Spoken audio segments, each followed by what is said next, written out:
There we go. Thank you. All right. Good morning, everybody. I'm calling this meeting of the Public Safety Communications Task Force to order. It is 11:18 on November 19th, 2025. I'm Barbara Neal. The meeting is being recorded, and the recording will be posted to the task force webpage following the meeting. We'll start with our regular roll call. Please verbally acknowledge your presence when I call your name. Dan Batesy. Here. Paul White. I'm here. Ron Kumitz. Here. Jim Mack. Here. And Michael Wright. Good morning. Morning. Okay. We also have Emily Mullaney here from Department of Public Safety as our administrative support, and our project management team, Rick, Dom, and Elizabeth from Televate. I see also Phil Sisk and Jason Malloy are here from Mission Critical. Welcome back, you guys. And it looks like we have a few members of the public, so welcome, Senator Renner. And Josh Flory. Do you want to introduce yourself, Josh? Yeah, good morning, Josh. everybody. Chief Josh Flory with the Shelburne Police Department. Thanks for being here. Yeah, thank you. And there was another person. Who am I missing? Kim, Jeannie, sorry. Kim, welcome back. Good morning. Sorry, I've been absent for a while, unavoidably, but here I am. All right, we're glad you're here. And I see we've just been joined by an Andrew Dickerson. Andrew, would you like to introduce yourself and any affiliation you care to share?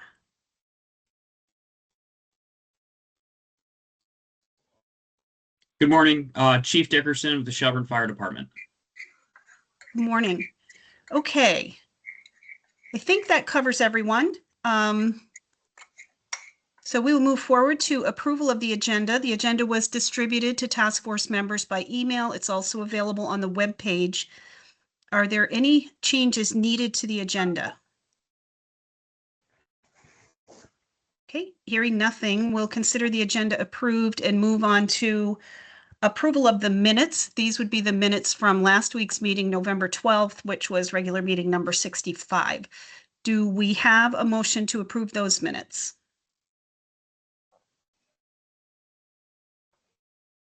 Make a motion to approve. Published. Okay, thank you, Jim. Is there a second? I will second. Thank you, Ron. Any discussion?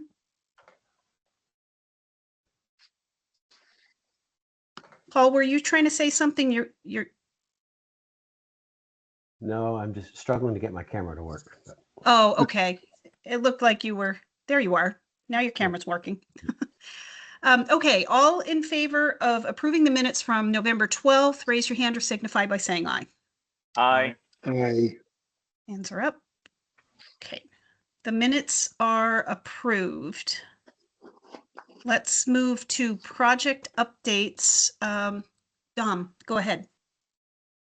Thank you, Barb, and good morning, task force members and everyone on today. The focus over the last week has been with the funding and cost sharing working group, and the group has prepared a presentation to the full task force, which we'll see later on the agenda.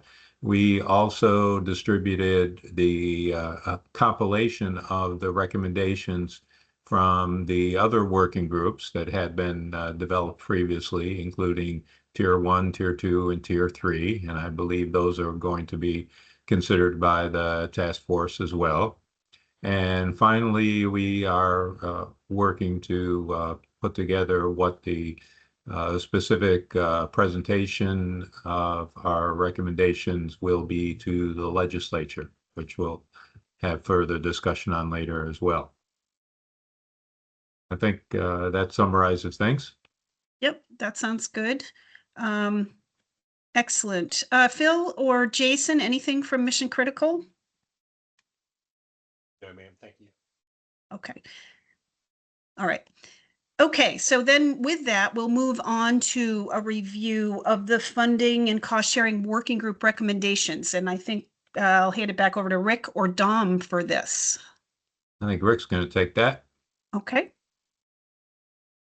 Thank you. Good morning, everyone. Would you, So, would you like Dom, me to you want to share, run the Rick? show? Yeah, you want to run it, please? Yep, I will do so.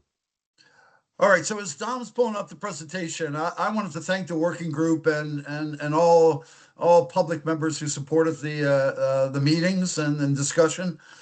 We were actually very efficient. We have 4 meetings, and we accomplished quite a bit over that time frame.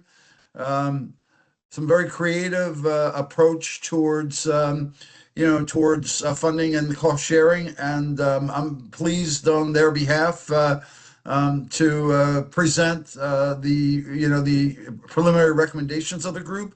Certainly, the members of the team here, Dan, Paul, and Mike, are welcome to chime in or take the lead at any given point. And so, our objectives were established right up front. The goal for the working group was to develop preliminary priorities and recommendations in support of statewide public safety communication funding and cost sharing. There's a lot going on in that one sentence, and so we persevered to come up with some creative ideas that we're happy to share with the task force today. Excuse me. So we took the approach that we're going to anchor this discussion on the specific financial requirements that were stated in Act 78, and they are listed here. This is taken directly from the Act. Cost estimates for implementing the system in Vermont, including operational and capital cost. So certainly the task force has, defined those investments over the course of the program. And certainly, they are key to our work today. There's also options for sustainability, sustainable and equitable structuring the finance and public safety communications system, taking into consideration existing budgets for regional and local dispatch. So they were gathered via the inventory, and they were supplemented through the Vermont League of Cities and Towns survey. And Paul White actually did some additional outreach for towns that we weren't able to get information, financial operational information from. And Paul outreached and gathered some additional information from them. We look at the population, ground list, and call volume of each municipality. So they were gathered. Some of that was also gathered during the inventory. It was supplemented from additional outreach we've conducted. And certainly we've reviewed the ground list, and we've considered each of these variables, and we'll discuss them in greater detail because they became part of the equation that we'll be discussing a little later on. Existing and potential state funding streams, they've been gathered and assessed. Available federal funding opportunities, they've also been gathered and assessed as well. And then financial models adopted in other jurisdictions for public safety communications, they too have been assessed. We've done some outside research and evaluated them and see how they fit into the working group's proposal. Any questions? All right, so keeping this simple, I mean, what was our objectives here? I wanted to be sure that we took this complex problem and try to simplify it in a way that can be digested by the state legislature, the assembly. So our goal is really to provide the Vermont legislature a simplified strategy to fund the key elements of the task force recommendations. They want to align the funding legislative requests to Act 78 requirements. Propose a budget that assigns the remaining Act 78 funds, and present potential funding options anchored on similar strategies undertaken by other states and municipalities. I think that last bullet is key because we really don't want to put up something that is so far out of the reach of the legislature that they can't grasp it. But we wanted to tie it to some of these proposed options to what other states and municipalities are doing to support their public safety communication initiatives. Next slide, please.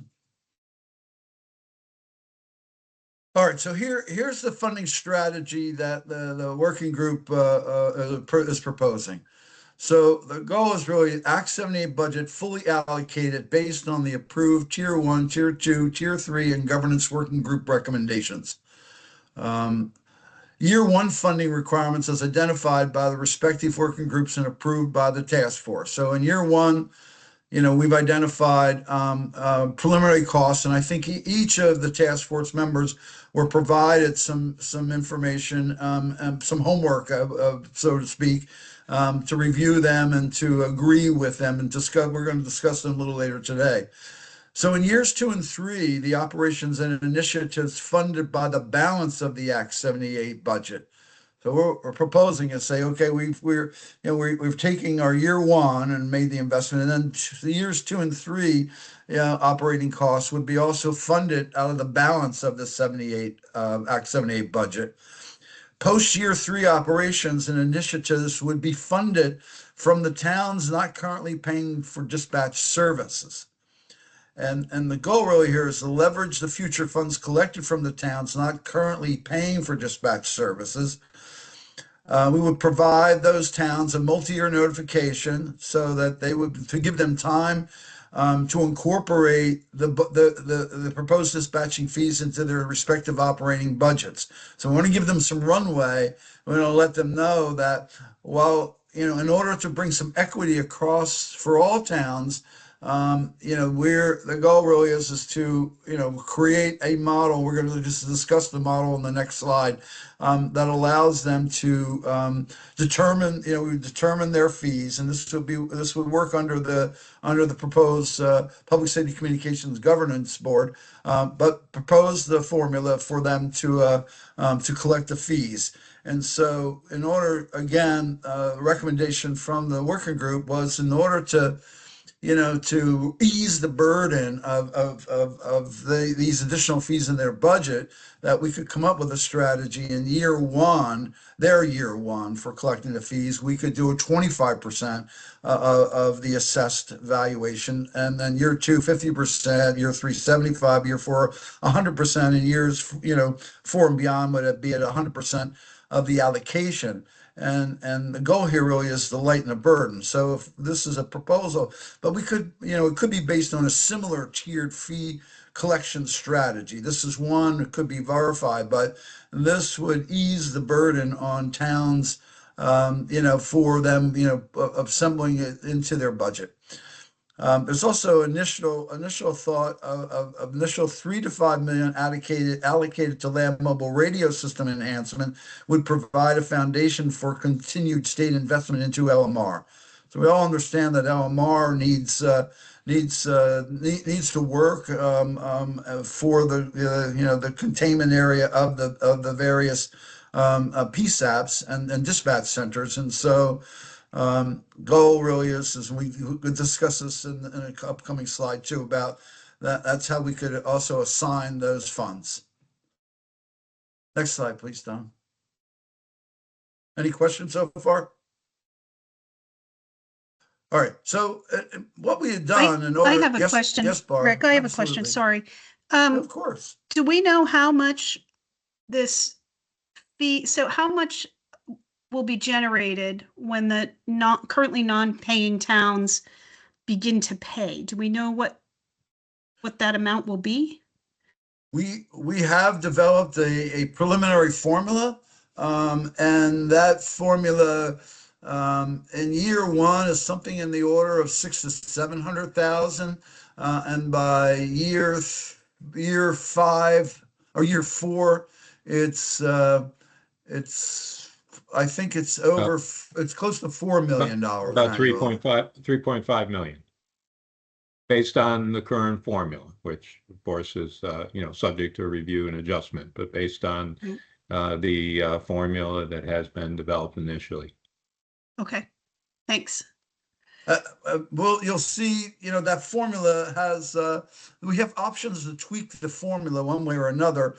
And how we really arrived at this was we we investigated both Williston and Westminster, the towns and agencies being dispatched by those two, just those two PSAPs, and we identified what towns and what specific agencies are receiving dispatch services. And you'll see how we modeled it.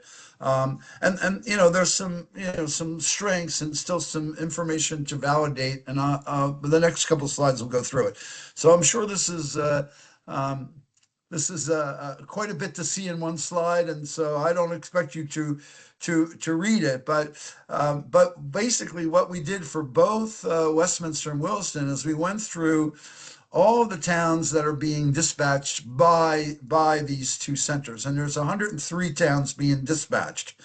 And so we looked at dispatching both for law enforcement and for fire and for emergency medical services. I will note that, and thanks to the work group for bringing this to attention of the analysis, that a number of these towns are also receiving policing services directly from the Vermont State Police. And so, we may have some special considerations for them, but we haven't identified all those, but that would be part of the effort. We have to identify those and decide whether or not they should receive any special consideration. However, the goal really is that, we're trying to find equity, for all towns and cities in the state, so that everyone has a fair share to pay to receive these dispatching services. And that's kind of the equity, the goal of finding equity and to leverage those funds to the benefit of overall public safety communications statewide. So Tom, can you go to the next slide? The next slide is what we did for Williston. And Williston, 112 towns were dispatched. And again, selected towns contract with VSP to provide policing services. Same thing out of Williston. They would have to be identified out of the law enforcement side.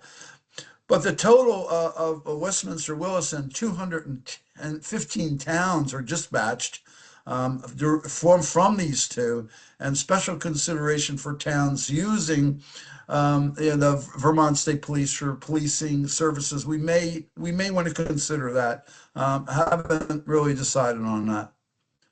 There's another hand up. Josh has a question. Yeah, I do. I find these two slides a bit deceiving, only because, you touched on it briefly. These towns don't contract with the state police for coverage. It's state mandated coverage. So I would think that dispatching would also be part of that state mandate.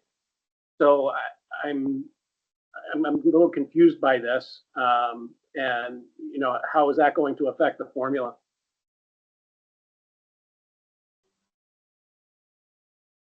Can I chime in on that? Yeah, Paul. Paul, you probably have the most insight.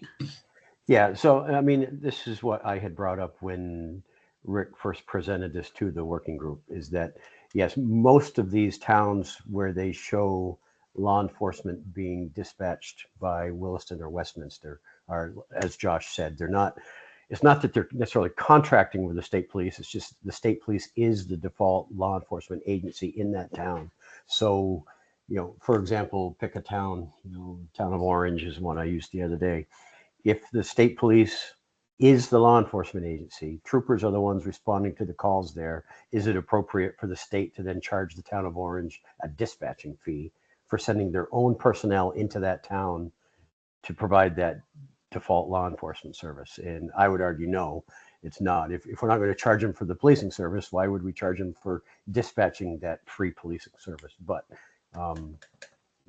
Rick, I think, just ran out of time to segregate out those towns versus the ones that maybe do have a department that is being dispatched for free, like Berlin, for example, and make that differentiation. But you're right, Josh. You're absolutely correct. Well, yeah, and my concern is that we haven't seen the formula yet, obviously. So Right. My question is does this list influence that formula. And now Williston and Westminster are suddenly getting a bigger piece of the pie based on stuff that they're already doing for towns that are already getting state police coverage. So when we talk about making sure that this is fair across the board, I think we have to look at this, depending on how that formula is written, as to what this actually depicts. Yep, fair enough. Josh, I appreciate you bringing it up, and Paul, thank you for that. When we put the analysis together, Televate was not aware of the relationships that these towns have with the state police and how we would want to treat them. We would have needed, we will need some time, and I'm not saying that we won't take that time, but that's why we included it here, that we need, giving special consideration for those towns. You're absolutely right, Josh, that they, if it's mandated,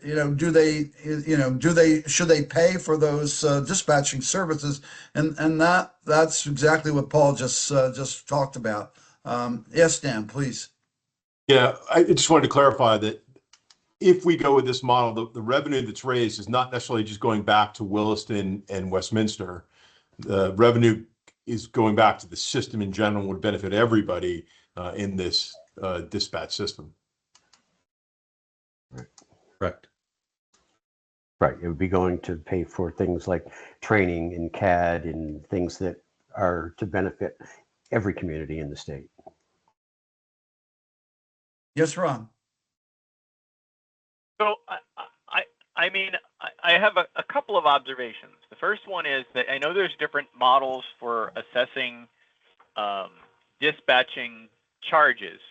And I personally feel that any model that involves grand list or populations rather than like an average number of calls is inherently unfair, because you can have a relatively large community which by some odd twist of fate has virtually no calls, and they're paying for more than their share of the whole dispatching kind of budget.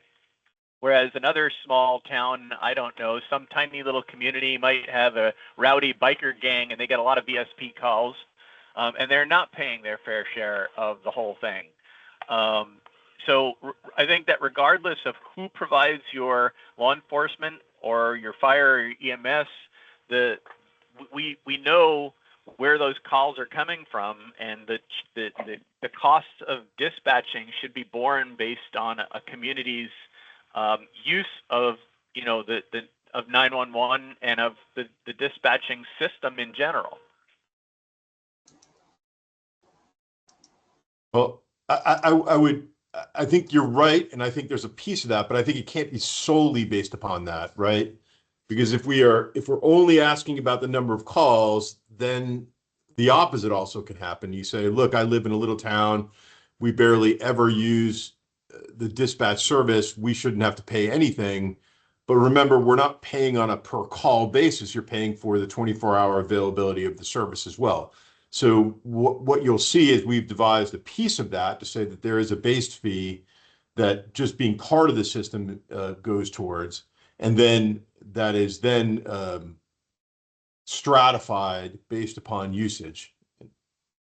Well, I mean, I certainly agree that we had this discussion about EMS and whether or not people are paying for emergency service, or they're paying to have people around to potentially provide emergency service. And I think you're right. It's the same thing. That the dispatching has to be there and available 24 hours a day, whether anybody gets a call or nobody gets a call. But that whole model based on the usage of the system, if it was done on a rolling average of the usage, and it took into account that base fee, I certainly don't think that any community should be able to just simply opt out of paying by saying we don't get any calls, or we get hardly any calls, so we shouldn't have to pay anything. That's not fair to everybody else, and they're being totally unreasonable. Right. Rick, you're muted Ron? if you. Yeah. Go ahead. It's good that my screen says, "Up, you're muted." So Ron, I think you're really reading into the next slide. So why don't we go to it? Because the formula matters, and what elements are considered matter. So what we did in order to create a model and to prove the model was fair and equitable, is that we were able to collect, based on the survey that we conducted through the Vermont League of Cities and Towns. We were able to collect some actual cost. We don't have this for all towns, but we have a good sample here, and of course this would have to be done for all towns. But we also received, I don't know, I think we received 29 responses from the survey. And those responses came from key individuals, either the directors of the PSAP or dispatch center, or from town officials, or from chiefs, police and fire. And they proposed, and we asked them, well, how do you think it would be fair? And so, we assessed all of what they proposed, and of course what the working group put on the table. But some would say population, and some say call volume only, some the grand list, and then population plus call volume on an annual basis, population plus call volume on a multi-year average, population, call volume, and the grand list. And then we also assessed the previous model that had been put in on an act that did not pass the legislature, but there was a very detailed model here for how to assess fees. And we looked at that also. And we also gave consideration to a couple of other unique items there, in that some comments said they should be free to towns with less than 2,500. And I think in a previous meeting with the task force, I think you went and determined that Ron, that there was, so many towns were this small. And then a comment was, don't penalize towns that have interstate highways through them, and then the state should provide free dispatching services. So what the working group settled on was population, call volume, grand list. And you'll see the model on how that works in the coming slide. But this slide here indicates, and there's a lot more elements in this table, but this is what was reported to us as over here in this column here on the cost of dispatch service. We looked at population here just as a cost per pop, and then that was just a modeling. I think Michael just provided a comment. I don't know if it's relevant here. He said St. Johnsbury fire alarm not listed 3-year average. Okay, thank you. I was just adding in. You're adding in another town, so thanks. Yeah, I just didn't know why it wasn't listed, but that's basically the summary. All right. Yeah, we'll continue to populate this. We've also received since then some additional towns based on some outreach that Paul's done. So let's go to the next slide to look at the formula. The formula is still a work in progress, but our goal was to look at what's currently being paid and to come up with a phase 1 and phase 2 approach. In phase 1, the formula is the total equals the base fee, a fee that everyone pays annually, plus a consideration of ratio and the grand list. And so in the formula, we were looking at matching what we saw on the previous page as to what towns are currently paying, those towns that are paying what their average costs are. Based on some ratio of that. We were modeling, so we come up with an equation, and we didn't want to go through the detailed equation, but we proved that we could, through the modeling of this, we could match closely to what towns are currently paying for dispatch services. Now, keep in mind that towns are paying different fees to different centers, and so there's not true equity, exact equity, but there's a similar cost that is being paid. And so we modeled to that average cost. And in phase two, we're giving giving ourselves an opportunity to collect call volume over a rolling number of years. So we start out with consideration of POPs and the grand list, and then after averaging, the call volume, that would also play into the equation. And so, as you know, the total here is the total. T is the total money collected. B is the base fee, annual fee, and that could be, the base fee could be, excuse me, $1,000 to $2,000. It could be, for you're a small population, you pay an annual fee of 1,000, a mid-size 1,500, a larger you're paying 2,000, or this could be equalized to be somewhere in the middle. But trying to be fair to the towns that have are smaller centers and less economically stronger as others. P is the population. Of course, and that's based on the town's population. GL is the grand list, as I mentioned, and we're looking at the tax base and a percentage of those, a percentage again based on this formula that we came up with.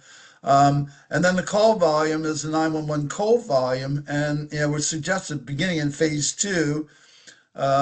3 to 4 years out, that call volume could be added in. And it could be added in earlier too. The way we did the model was to give us time to collect this data on a rolling schedule on a per town, per agency basis. And so, anyway, this is I see we have a Barb, you have her hand up, and Jim, please chime in. I was just going to comment, and I remember this discussion from when the previous bill was making its way through the system. There's going to have to be, I think, a different definition of call volume, because the activity of any given agency, especially law enforcement, I think that's a fair statement, is not based only on 911 call volume. So I'm just kind of putting a placeholder there that there might want to be more discussion on that. Yes. And then agreed. Jim, why don't we go to you? Yeah, my question is related to the population. How are you calculating that population? I dispatch for the town of Charlotte, and I dispatch for the fire and EMS, but I don't for the police.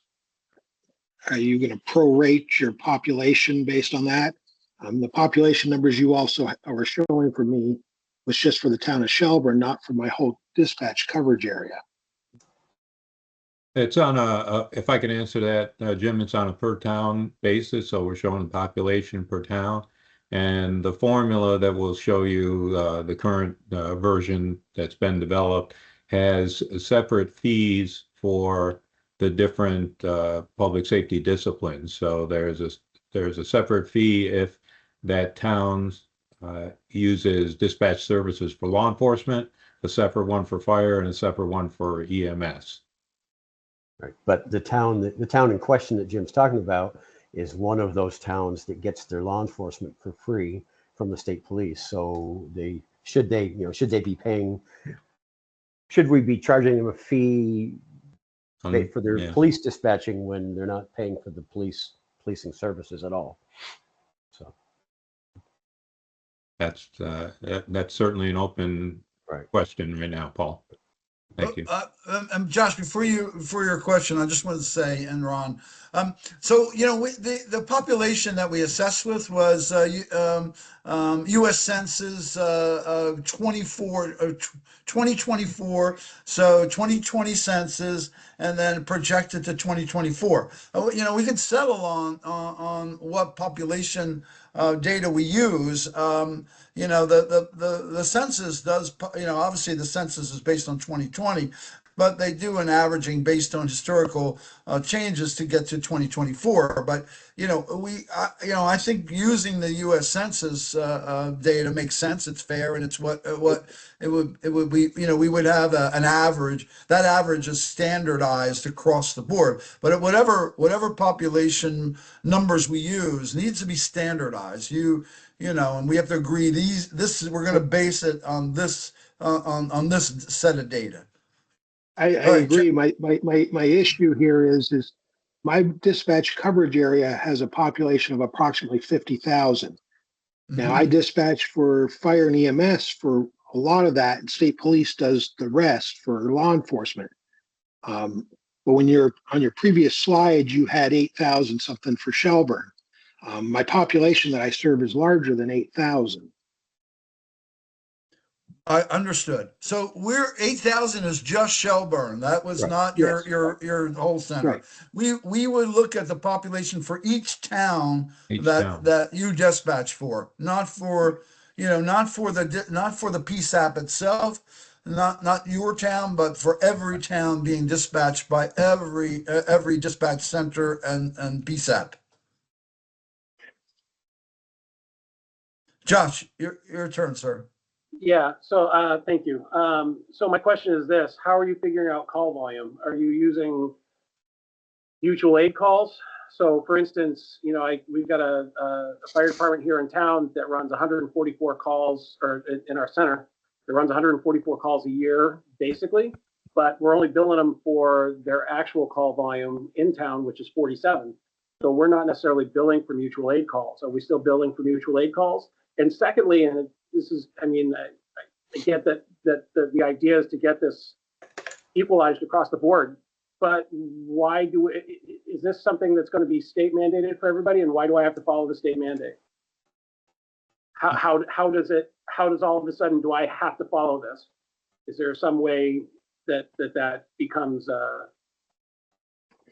don't know what I'm trying to say, but why do I have to follow this? You want to know if you don't do it, what happens? Not necessarily not what happens if I don't follow it. The question is Why should I? why should I? Exactly. Well, I think to be clear, we're not asking for agencies that are already paying to pay anything, right? We're asking, these are towns that are getting dispatched for free. That's and correct. are being level set to pay something, right? So if you already have dispatch services that you're paying for, we're not asking you to pay anything. Okay, that was one of my questions, was Right. just to clarify that this fee would be assessed only against the towns that are currently dispatched through the state police for free. That's correct. To Okay, start. and my other question is, and I think it goes to Paul, the mandated state police coverage is mandated by statute, right? If a town doesn't have a police department, statute requires state police to cover them? I am not aware of any such statute that explicitly says that. It's just the state police is a law enforcement agency that's available to everyone, whether you live in Burlington or whether you live in Buell's Gore. Just the people in Burlington also happen to pay for their own police department above and beyond that. But for the towns that haven't taken that step of either creating their own department or contracting with a neighboring department or contracting with the sheriff, the state police is their default. I'm not aware of any statute that says Okay, the state police must provide coverage to those towns. It's just that they are available to everybody. I see. Okay. Thanks.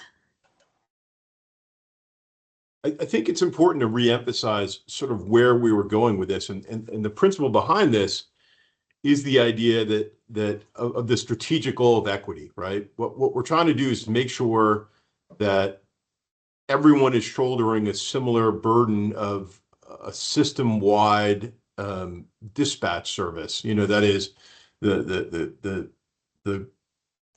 benefits of dispatch. So to me, again, if you've got it under control and you're doing your own thing, you're not looking at any change. You're looking at the gaining benefits from the system improvements, Whereas it's the towns that are paying nothing. These are the ones that we are looking to bring to the table. And I'll turn to my colleagues on the funding work group. Is that different than what we discussed? No, it's not. I mean, I think for the benefit of the chiefs that have joined us that haven't been with us all along through this journey, as has been said a couple times, the ultimate goal is to get everybody sort of on a level playing field. You know, right now we have some communities like Shelburne providing their own service. We have some communities that are paying neighboring communities different rates for the service. Some are happy, some are not happy. Some are paying out of state services. And then we have some that are just getting it for free from the state as they have forever and ever and ever. The goal, long-term goal, is to get everybody on a level playing field, but we can't go from 0 to 100 overnight. So that's why we're proposing to, as a first step, to get these towns that are paying nothing to start paying something. And we can't, as we've already discussed, we can't just arbitrarily pick a number. We need some kind of a formula so that it remains fair for everybody. All right, if I can move on to the next slide, maybe that'll help a little bit. And again, this is the current, an example of the current formula concept that Rick had discussed earlier. And, certainly there's some, this can be revisited based on, specific needs, but this is what was developed. And as, Dan and Paul, you've mentioned, it was developed to try and achieve equity for the towns currently not paying dispatch services. And that was done by looking at the level that some towns are paying currently of the data we gathered, looking at what they are currently paying for services if they are getting their dispatch through someone other than VSP. And we tried to equate those levels of that level of service with those agencies that are currently not paying anything. So there's an excerpt of the model shown to the right here. It has a list for all towns within the state, and you'll see examples like, for instance, first one, Fletcher. There's a base fee for all of those towns that are currently not paying anything for dispatch. So right now that base fee is shown at $1,000.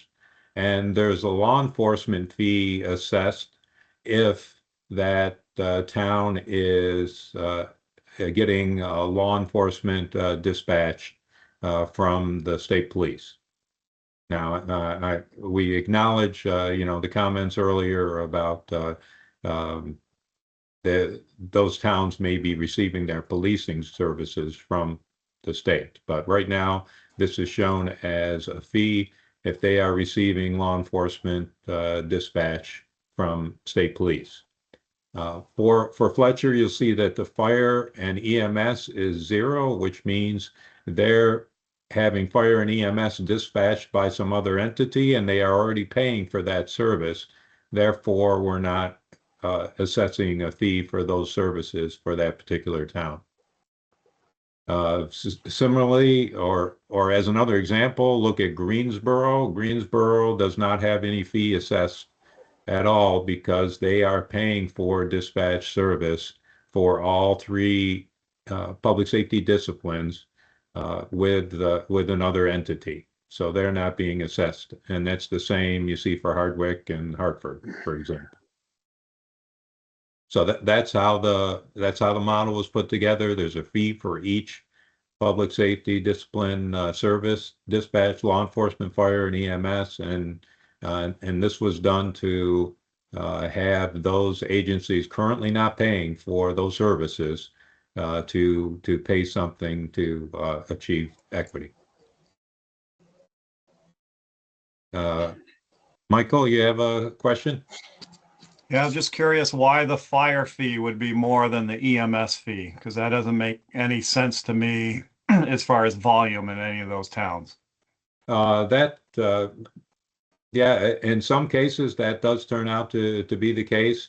Right now, this formula is based on, the fire fee is based on the grand list, the EMS fee is based on population, and the ratios were adjusted based on the current information we have for towns that are paying for similar services, and they were adjusted to try and equalize those as best as possible.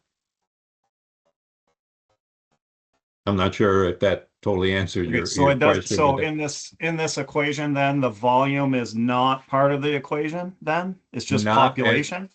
not at this point. The volume is not in this formula. The call volume has not been incorporated. That data was not available. I think Rick showed that a phase 2 would be to determine how to incorporate call volume. We do have some call volume numbers by town, but that's not broken down by discipline, for example. So we need to gather further information in order to incorporate call volume into a model. Before other questions, if we can gather that data, if it is available on a rolling scale now on a per town basis, it could be added into the formula sooner than later. We didn't have that data available and the amount of time that we had to pull this together. And Barb did provide us some data, and we just, it would obviously take some time to pull together. A couple of things are still needed. One, what is every town paying? And that's a pretty sizable undertaking to get that. And then the call volume data. It needs to be done, and it would be part of the effort. But that wasn't considered at this stage of the game. And the way that the equation was developed was in order to come up with a match, a close match to what towns that we were able to collect data for are paying. And keep in mind also on this LE, the law enforcement fee, this did not consider those towns yet that are receiving, are receiving Vermont State Police services. We didn't have that specific data. The working group members pointed that out, that some of these towns are not, don't have their own law enforcement departments, and we'd have to figure that out. And Josh also brought up another item, even on call volume. When you're doing a mutual aid, and that means that you got multiple fire departments and emergency medical services. How does that fit in? Well, that's an anomaly that we would, we'd have to understand and decide if that goes into the equation or not. But I think you can't have one call and it's mutual aid, and you're calling multiple stations and have them all pay a fee for that. But Right. That's another anomaly that we can address. It's not impossible to figure out how to do that. And how to weight these various other items. So I think Josh had your question before Ron. So please, Josh, and then Ron. Yeah. So real quick, I don't think mutual aid is an anomaly. It's a fact of life. Our emergency services are so stretched thin that there are many towns that have automatic mutual aid depending on the call for service. So I don't think we can treat that as an anomaly. Secondly, I looked at Grand Isle, and I understand that Grand Isle, they've got Grand Isle sheriffs, they've got the Vermont State Police. So I see their bill for $15,225. They're also getting a bill from us for almost $13,000. So for their fire and rescue services. So how is this equitable across the board? It's not. Grand Isle is paying a mint for their dispatching services to do two different entities. Well, there are other towns that are paying similar, and this was it was intended to be as we mentioned, the ratios were adjusted to try and match the existing information we have for what towns are paying. Your example of Grand Isle, sure, we understand that they are paying someone else or paying your entity for fire and EMS, and that's why they're not assessed for those disciplines here. And one other point, I know, Ron, you got your hand up, but one other point is these are the figures that were developed based on the goal of equity across all towns. So this would be at the full equity level. What's been proposed by the working group is to provide, as Rick said, provide some runway or to ramp up to these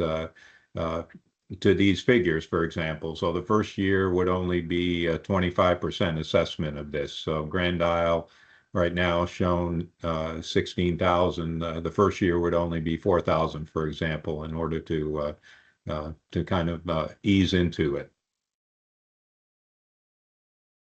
Okay, Ron, go ahead. you're up, sir. Okay, so I had a couple of things. I guess to tag on what Josh said, we currently the way we're currently billed for mutual aid is we're billed by incidents. So if there's a 911 call for a fire, it doesn't matter if there's one fire department or 12 that's dispatched. The incident itself constitutes the structure of what we pay for that call. Right. I think that's just clearly the way to handle mutual aid. You can't do it any other way. As he said, in Vermont, there's just no other way to view these incidents as mutual aid being a fact of life. The second part is I was reading the chart and I may have missed something, but does this chart, am I correct in hearing that the fire fee here is based on the grand list? Is that what I got out of this? Yes. Okay. That's true. I think there's an inherent problem with that in that in communities that have newer and more, I'm not sure what the politically correct way to phrase this is, but buildings that were put together professionally, meeting modern building standards and building codes, as opposed to 1970s vintage single wides that are constructed out of paneling. The number of fire calls is not really related. I mean, if you look at it that way, then the number of fire calls is likely to be inversely proportional to your grand list. If you have if the majority of your structures are modern, well-built buildings, you're not going to have as many fires and as many extensive fires as you will in much older and we have a lot of buildings in Vermont that were do-it-yourself projects. I don't know that that's a legitimate way to assess the fire fee. And then the other part of this is that I think the only way we get to a point where we have dispatch equity is if all of the 911 calls of a community are taken into account and those fees are assessed based on that and the money is distributed to the dispatch facilities, based on that model. A couple of things occur there, in my opinion. One of them is that some of the agencies who are, not necessarily going to meet the standards that we'd like to be putting out there for dispatch agencies are going to have to either get with the program and do things the right way, and likely their fees will increase to the point of the other facilities, or they're going to have those agencies being dispatched by those facilities are going to have to be moved to some of the facilities that do meet those standards. So I think that we need to just simply develop a model for what it costs to dispatch, and that's the money that goes out there. Right. Thanks, Ron. All good points. Certainly can be taken into account with some adjustment to this model. I will note that we know of some agencies certainly that base their fees on the grand list. So you bring up a valid point in terms of modern buildings versus older ones, but we know that that is being done in some places at least. By the way, I want to. Oh, go ahead. Go ahead. Go. Yeah, no, you Ron, by the go. way, ahead. Yes, Barb, please. I would like to understand at some point how, I'm struggling with this whole, if state police provides police coverage, should there be no charge for the dispatch associated with that? How do they do it, for example, in Lamoille County, where the sheriff's department provides law enforcement coverage for those towns? Is that taken into account in the way they assess their fee to the town, or do we not know? I don't believe they treat it. So there's what, 4 towns in Lamoille that the sheriff provides policing coverage to, and those are all done by contract.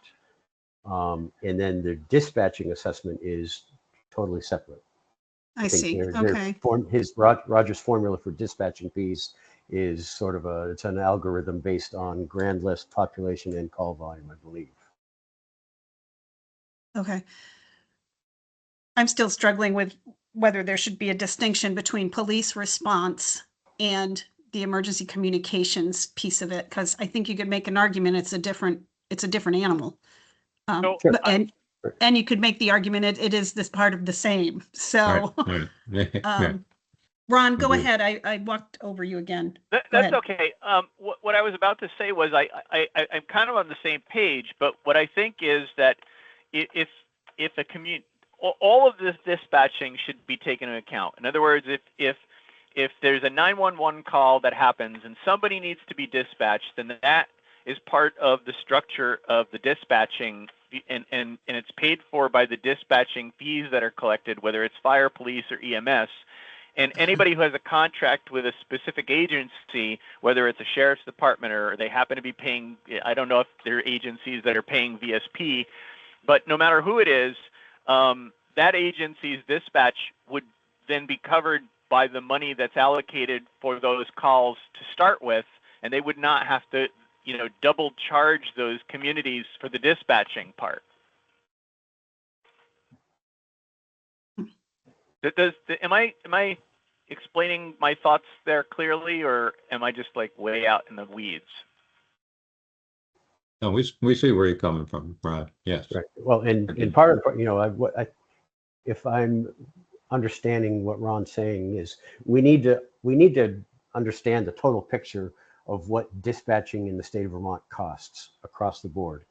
And unfortunately, not every community or not every even dispatch center has participated in helping us collect that data. Some just didn't respond. Some don't care to share their information. So it's been difficult to arrive at that magic number of, okay, what does the whole world of dispatching in the state of Vermont cost the state? And we don't have, we've making projections based on the data that we have been able to collect, but not everybody has shared their information. And if I could add to what Paul just said, Ron, we really began the effort looking at the total cost of dispatching services that had been collected during the inventory report. So we have slides on that, and obviously there's a lot of detailed information there. But part of that effort also showed that we had 15 or so, there was a number of dispatch centers that hadn't provided their detailed information. And so we went back and tried to gather that information so that we had a greater perspective of what the total costs are. But you're absolutely right. We have a lot of valuable data, but we need some additional data from those towns who from those dispatch centers who hadn't reported their data, their costs, their operating costs. And then we also don't have, except for what we recently collected through the Vermont League of Towns survey, where we got some specific costs that, just a sample of towns were able to provide us. So, you know, and then of course our model is based on that sample of data that we receive, cost data. And so in order for this to be, more to provide a more accurate perspective so that we can come up with the right model, we would need additional cost data. And that, that's an end objective, but we felt comfortable that we could come up with a model based on what we currently have, the data we currently have, and assessing what the towns that did report their information to us have. But you're absolutely right. This has to be more comprehensive. But we have an approach. The goal is equity. For that in that all towns would pay a fair share for their dispatching services. Yes, Ron, please. In your opinion, the agencies who have not disclosed this information, is it simply that they don't feel like responding, like when you ask fire departments for information about stuff, or are they just simply, protecting what they feel is none of your business and being obstructionist about it? I think it's a Go ahead. combination. Some of the agencies, their dispatching operations are intertwined within their police departments or whatever, so it's hard to separate. I know when we were doing Chittenden Regional, that was one of the issues we ran into trying to get data. Yeah, so I recently reached out to, there's like a dozen or so agencies that we didn't have, which I just reached out to all of them over the past 2 weeks. And I just got back Burlington, Winooski, and Newport. And both Newport and Winooski told me the same thing. They had sat down for an interview with MCP, which they thought took the place of the survey. They didn't realize we wanted them to do both an interview and fill out the survey. Burlington, I'm not sure what their reasoning was, but they did provide it just within the last few days. And then there are some, like the out-of-state dispatch centers, they really have no incentive to cooperate with us at all. I think they all have to some degree, but it's just one more, everybody's busy. We're asking them to gather some data for us and nobody has the time to do it. I don't know that anybody is like actively trying to keep their data secret. There's not a lot of motivation for them to go out of their way to provide it to us. So really what I'm hearing is this is the model you came up with based on the data that you had, and it Right. maybe is considered a starting point, that the expectation is there would be more refinement as more data becomes available, or if more data becomes available. That's accurate, Barb. Yes.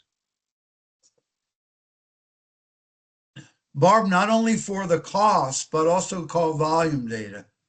So if we want to, if you're going to add that in, it was brought up, we think that's important data and how it fits into the model, would be assessed, but we'd have to gather that data. We appreciate what you've provided so far, but it just, there hasn't been enough time to really figure out exactly how to fit it in. We just know that it needs to be considered.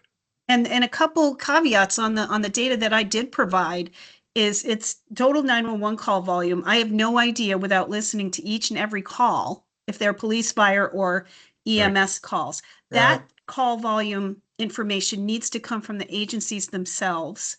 So I'm looking like at Glover, if there's proposed fee of $10,000 for their fire, or they're already paying this perhaps.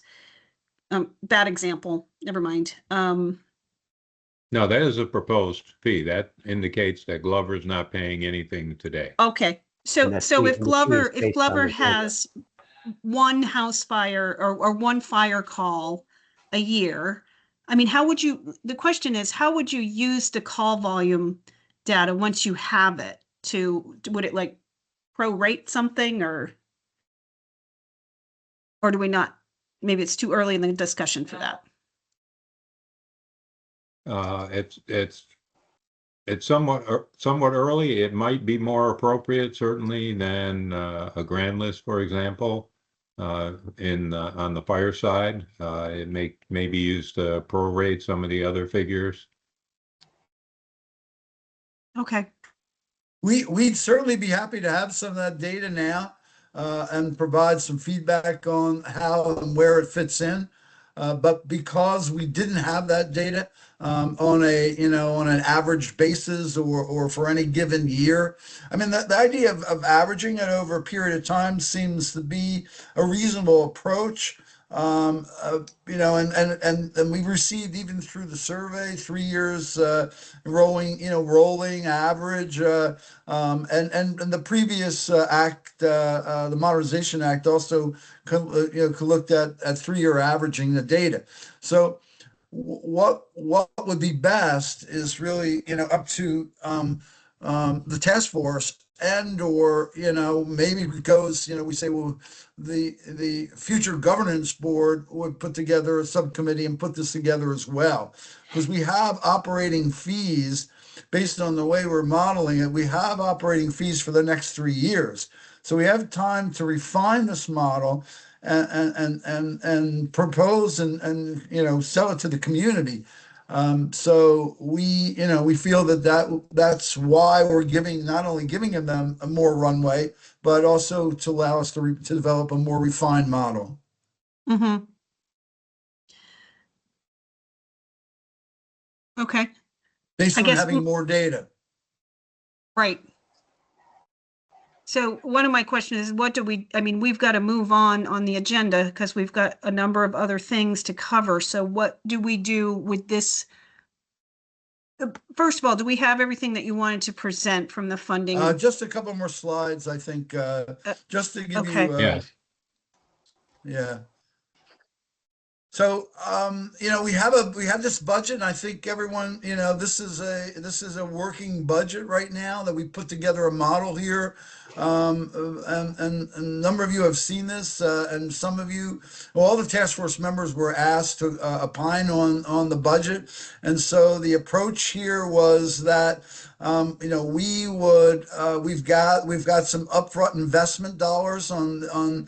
So we have the objective here, under the objective are each of the requirements, recommendations from each of the working groups, and then an initial upfront investment. And some of these numbers need a little bit more refinement. And then, the source of the funding. So we've got, as we said, CAD, and we've got radio, we've got a variety of different other elements that had come out of it, including the governance committee work. And so we've looked at, allocating our balance of the 78, Act $78 into each of these buckets. And we've given, opportunity to invest to cover these our costs over the initial first 3 years out of our existing budget, remaining budget. And so therefore, then the goal really was to come up with a model that's spending all of our Act 78 budget, and then and push that out and to the point where we're then collecting revenues, to continue to support the operation of the Public Safety Communications Governance Board, with the funds collected from those towns that aren't paying. We've also, the land mobile radio down here. We have, we had started with a potential $3 million, Oops, sorry. and sorry, That's not what that's I all right. No, I wanted to do.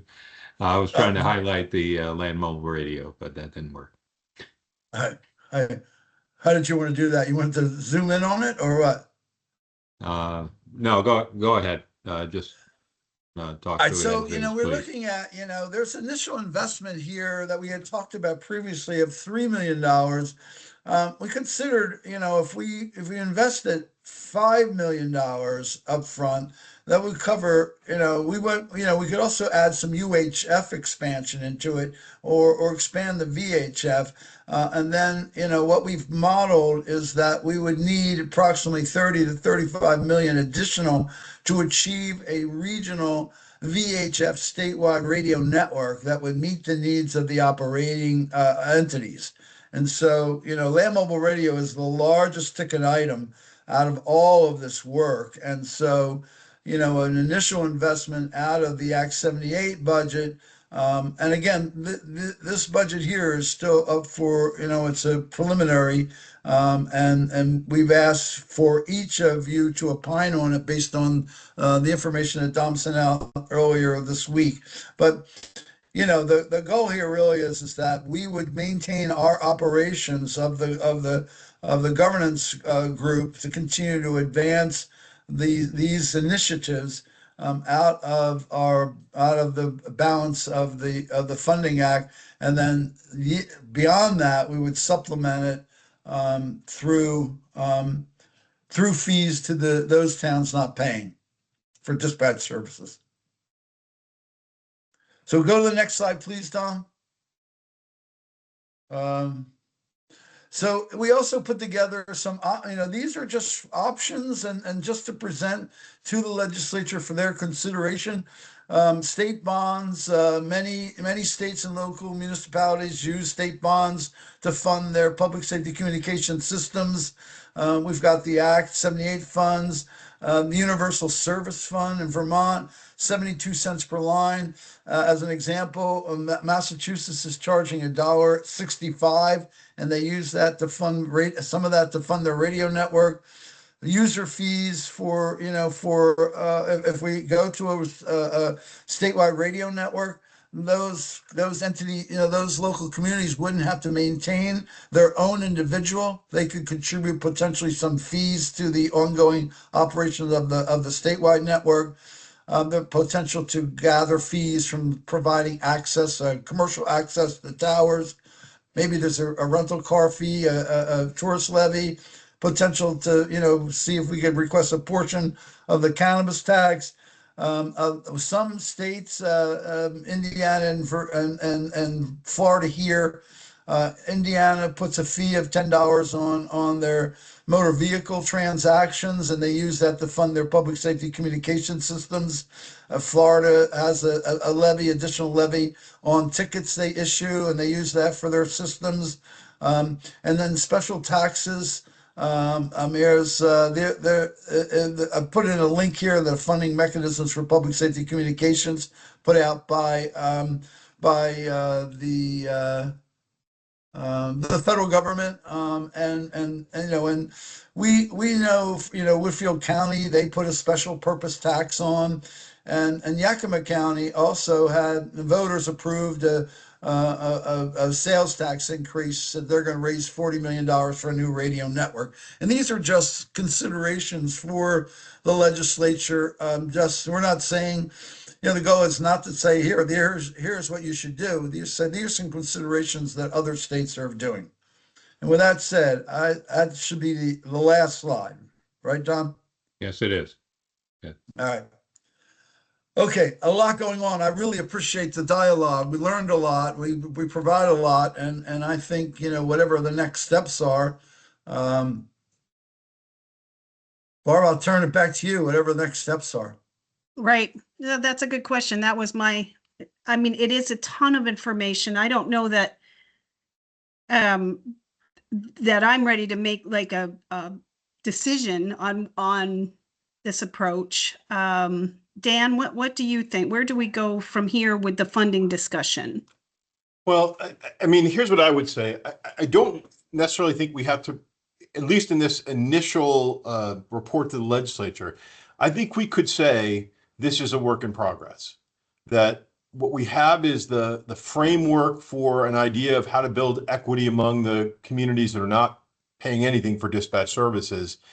And we have some suggestions, and we're working together with our stakeholders to create it, and then take the time, the next couple of months to be able to figure out how to make this work in a truly equitable way. I too appreciate the feedback. I've pulled a lot of comments here and said, "Oh, we didn't think about that," or "We need to adjust for this." I think that's a reasonable approach, right? Because even if we had another 6 months, we're probably not going to come up with something that everybody's going to agree on. So I think the more stakeholder collaboration we have, the better this is going to be. Okay. And other comments? I agree with the stakeholder input thing, but and others may disagree, but I see that a good portion of the stakeholder input that we've received has, over the course of these meetings, has been from stakeholders who perceive that they have something to lose by us moving forward. Like dispatch facilities that were worried about what we're going to do and things like that. So I don't know we're getting all the right stakeholder input. How do we get the right input, Ron? I'm actually that's a great point, but I'm wondering what's the approach to get that right input? I don't know. I mean, I've reached out in the fire service. I've actually gone to some county organization meetings and basically, gave them the idea that, look, change is something that has to happen. It's happening. It's going to continue to happen. And so you can either be part of the planning process and move that change in a direction that works for you, or you can sit around and do nothing, and then change will simply happen and you can gripe about it later. They acknowledge that to be the case, but it hasn't seemed to pick up on the input. Although, I have forwarded some of the stuff that has come from the county organizations. So I guess they must have had, some discussions within their groups and decided that they need to do something.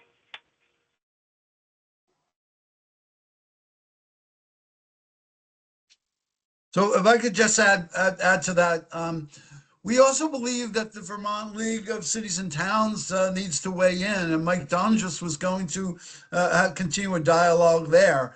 I mean, we've included them. The ACT wanted us to include them in the discussion, so additional interaction with them is certainly essential. But what Ron said about the right stakeholders at the table, I think that's, we can, we'll have to determine who they are and invite their thoughts in the process. I mean, at some point, once we have a model that we're all comfortable with, we're going to have outreach to the community. And so, and I think we have time, as Dan said, we have time to, we have a framework, and that we're going to refine that framework. And we have a runway for funding right now to keep us going. And we know we need some additional input into our modeling, but we have a good framework. Yep, I agree. And I think, Josh, one more comment, and then we've got to move on. We've got to move on. Yeah, no, I hear you. And I'm sorry, go ahead. No, go ahead. Okay. So, we're going through it right now as we speak, trying to figure out a billing formula that the town feels like is equitable, and that they're not subsidizing the towns that we dispatch for.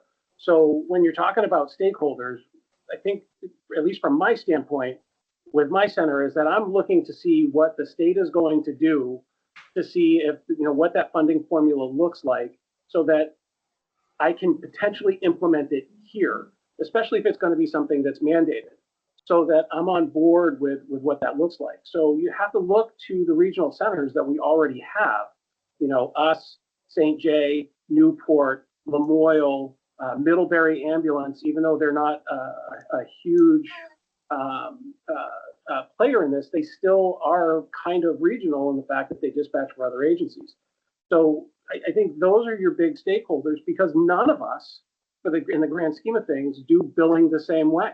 And you guys covered a bunch of it, but I mean, have you looked at Hartford's billing scheme or formula? It's amazing to look at, but you really have to understand what you're looking at to make any sense of it. So yeah, that's the interest, I think, is what is the state going to do? Is it going to be mandated by other agencies because we're utilizing state property or state programs? Or is this something that we can kind of go out on our own and compete against the state? So I think those are the big questions. Thank you for your time today, guys. I appreciate it. Thank you, Josh. All right, so I just want to make sure among task force members that there's consensus with what Dan said a little while ago, and Rick had added to, about presenting this as the framework for a more equitable model for dispatch services across the state, and concede essentially that it's a work in progress, more data is needed, and so on and so on. Is everybody good with that, task force? Okay, I see Jim. Yes. Yeah. Okay, all right. Okay, excellent. Let's move on then to the timeline discussion. That is next on the agenda. Dom, is this something you're prepared to lead us through, or where? I have it. Oh, sorry, I'll Rick. bring it Okay. up now. Okay. Let me see when you, let me know when you can see my screen. We can see it. Yes. All right. Is it large enough for everyone? Yes? Yes. All right. Yeah. All right. So, as we know, we have a quickly approaching deadline, to provide the task force recommendations to the Legislative Council. And our deadline is December 1st. So it's right around the bend, and it's the Monday after the Thanksgiving holiday. So we have got an aggressive schedule. And so the proposal is to develop the draft request and provide it to the task force by Monday, November 24th, which is our next task force meeting, because we moved from the Wednesday, the 26th, to the 24th. So we've got to get a draft out in advance of the next meeting. We will review the draft together, and if we can get it out sooner, we will. We'll get it out as early as possible, but we're giving ourselves at least to that time frame. We'll review it during the task force meeting. During that meeting, we can identify any recommended modifications. We'll redraft it based on the input and redistribute back out on Tuesday.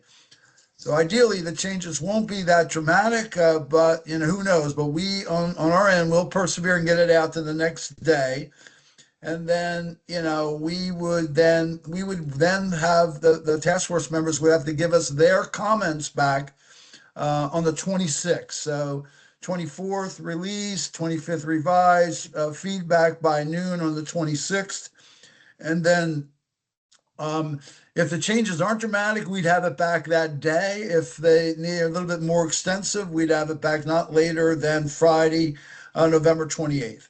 So that gives us a schedule between now and ideally we complete it on the 26th, but if we have to the 28th, that gives us that much more time.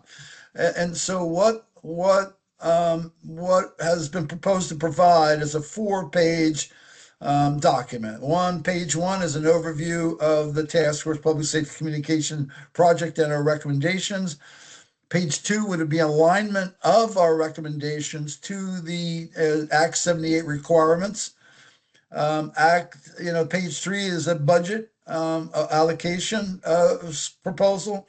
And then page 4 would be an implementation schedule and associated outcomes. And this will be the minimum number of words and use graphics on this. And then right now the schedule would be to put together the final report to the legislature for early to mid-January delivery.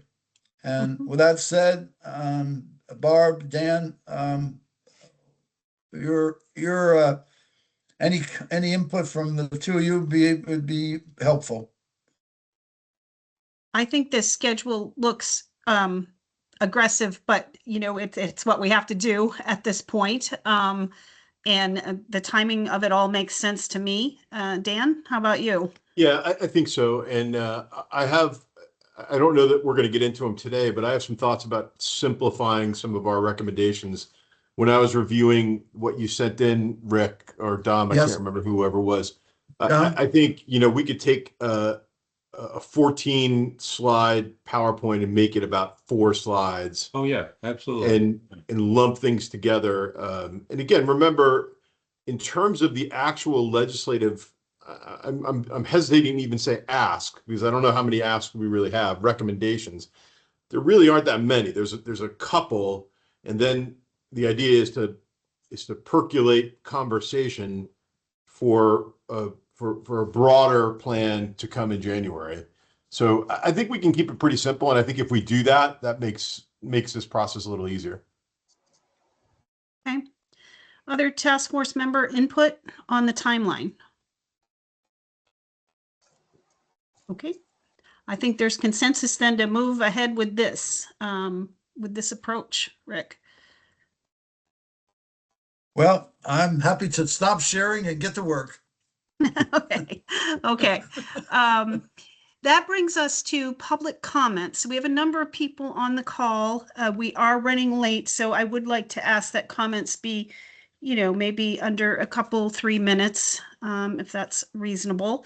And let me just call on some folks here. Senator Renner, do you have anything you'd like to share? Not at this time, but thanks for all that great information. Okay, great. Kim Cheney, how about you? Let me turn on my microphone. Yeah, we can hear you. Yeah, we hear you. You just turned it off. There Oh. you go. I just I'm delighted that you've got this deep into the formula. As you're finding out, there's no way to please everybody. What I haven't heard, this whole fight started when 911 dispatching was overwhelmed and they couldn't hire people to work there. And I think you have to take into account the workload that's presently on the PSAPs, which part of which started this whole problem.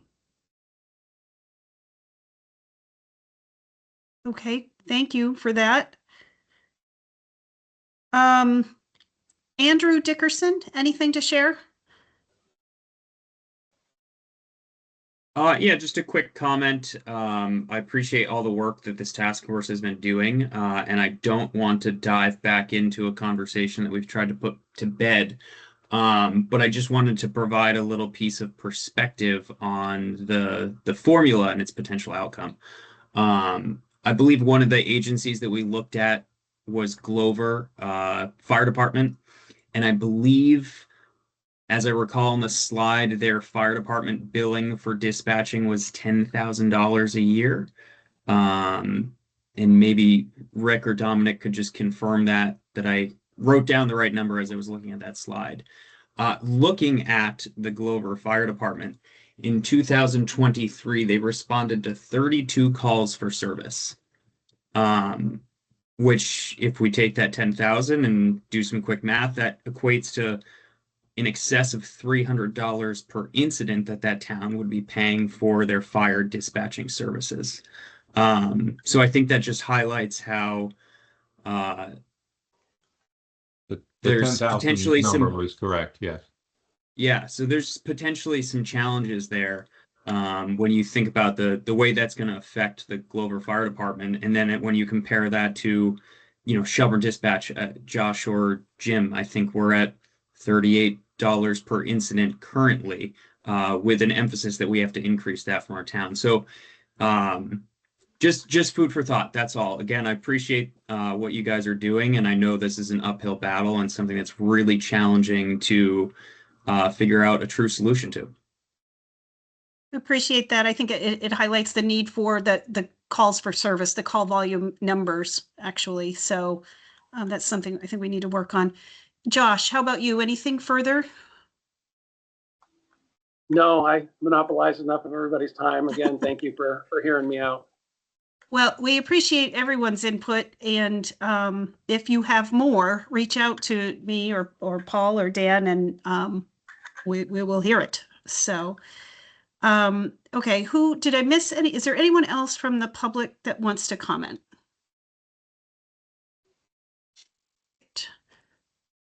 Okay, that brings us then to the vote on the recommendations. Now, the recommendations were distributed Monday, I believe it was, to all of the task force members. Dom, do you have that available to display? Yes, I have the PowerPoint. If you'd like me to share that, I can do that. Yeah, I think so. We don't need to go over the recommendations in detail. Hopefully people did some of that by, as homework. The point here is to take, to see them one more time grouped together and make a decision on whether to advance this conversation with these recommendations or accept these recommendations on the whole. Okay, would you like me to Yeah, step through them? yeah, I think that Okay. would be good. Okay, I've got them grouped here by the tiers, starting, I guess, from the lower part of regionalization. So tier 3, there's the work items include a standardized QA. And you'll see the recommendation here. Do you want me to read through each of these? I don't think you need to. Okay. I do have a comment on this particular one. So I think if people have quick comments, if this is the time to add them. Sounds My good. thought here is that we change the recommendation to use the current 911 QA process as a model for expanding the service to the rest of dispatching and dispatch center. I don't want to imply that the 911 board is going to take this on with our existing resources. Okay. We can. That was as bad as when you were at Green Valley. Oops. Let me see who's not muted here. Model for expanding the service. Okay. As a model. Yep. And that's all I have on this. Support and administrative roles. The next item. Any comments or suggestions? Nope. GIS, that's essentially continuing as it works today. Correct. Policies and procedures, any comments there?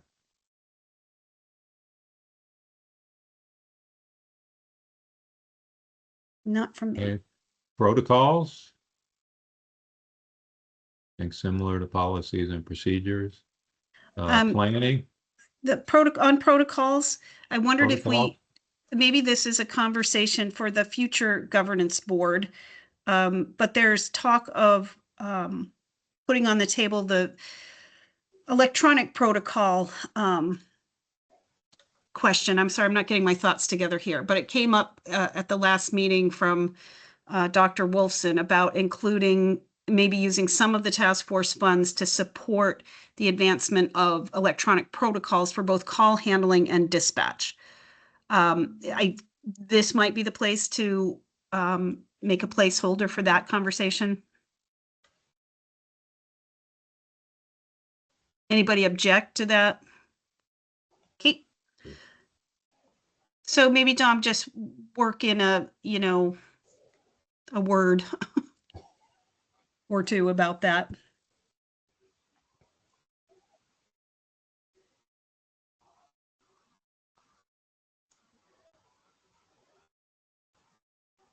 Something like that, just to consider. Yeah, I think that's fine. Okay. Thank you. Planning. Any comments or suggestions?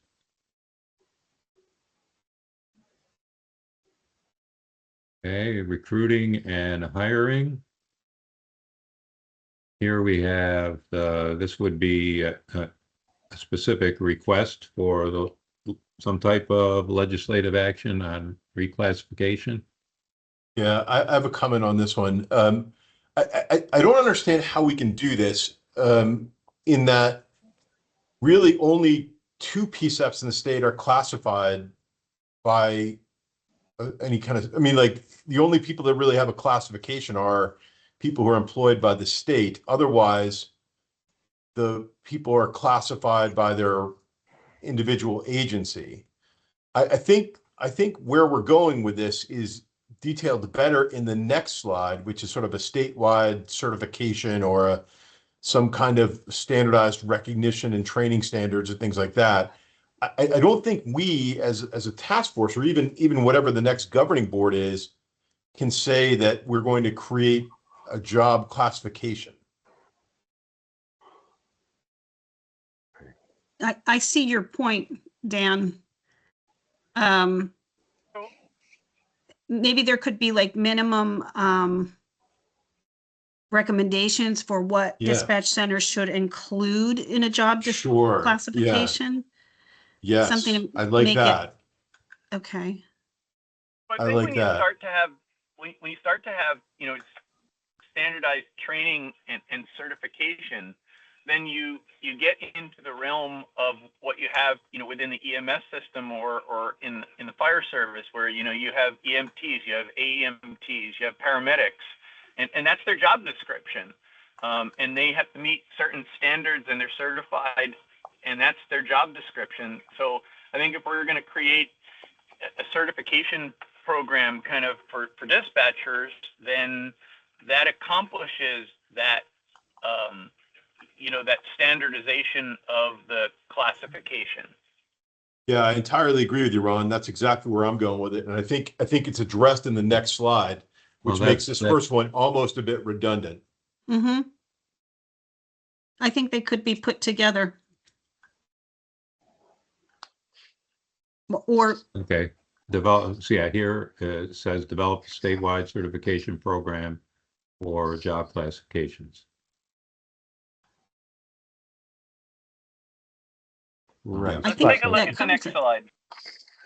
But like, for example, so like if you're a dispatcher that works for the state, either Williston or Westminster, you might have job classifications of telecommunicator 1, telecommunicator 2, telecommunicator 3, but we can't then turn around and tell Shelburne or Hartford or St. Right. Albans that they have to adopt those same classifications. They have their own union contracts, their own personnel rules. That's right. They could call it Chief Bottle Washer 1, Chief Bottle Right. Washer 2, Chief Bottle Washer 3. We have no effect. Right. I mean, unless you want to get into a much broader governance process, which I don't think we've dipped our toe into at this point. Well, Those one of the.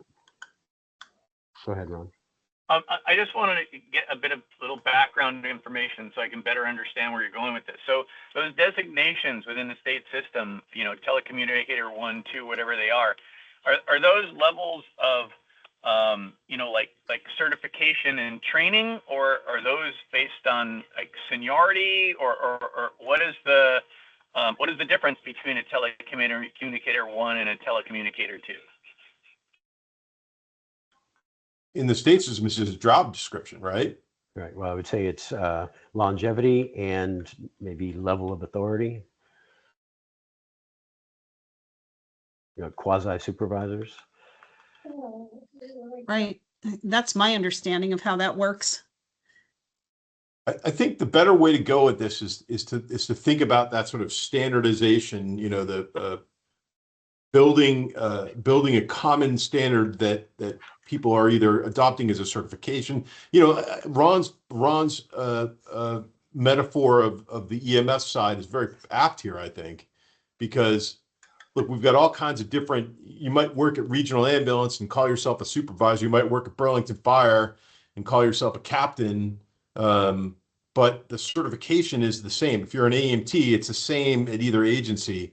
That's the model. And I think if you look across the country, you see that there's lots of examples of this kind of thing in the dispatch world, that kind of certification in the dispatch world.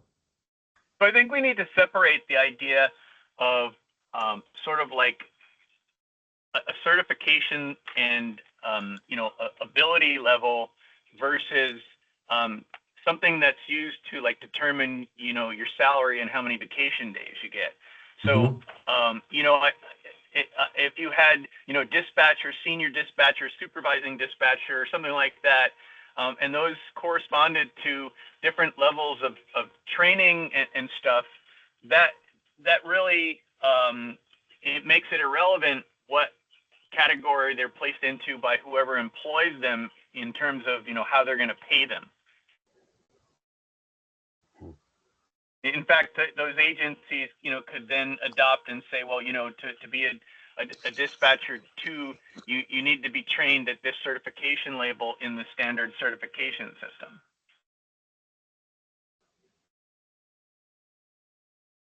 I think we're saying the same thing. Yes. Oh, I love preaching to the choir. So essentially, we're wanting to kind of merge these two items, this slide and the Okay. previous one. Dom, does that make sense? Yes. Okay. I do want to check. We're 3 minutes before our scheduled end time. Are task force members able to continue? Dan is nodding. Yeah, I'm Jim okay. is nodding. Yes. Paul's nodding. Okay. Ron, can you continue on?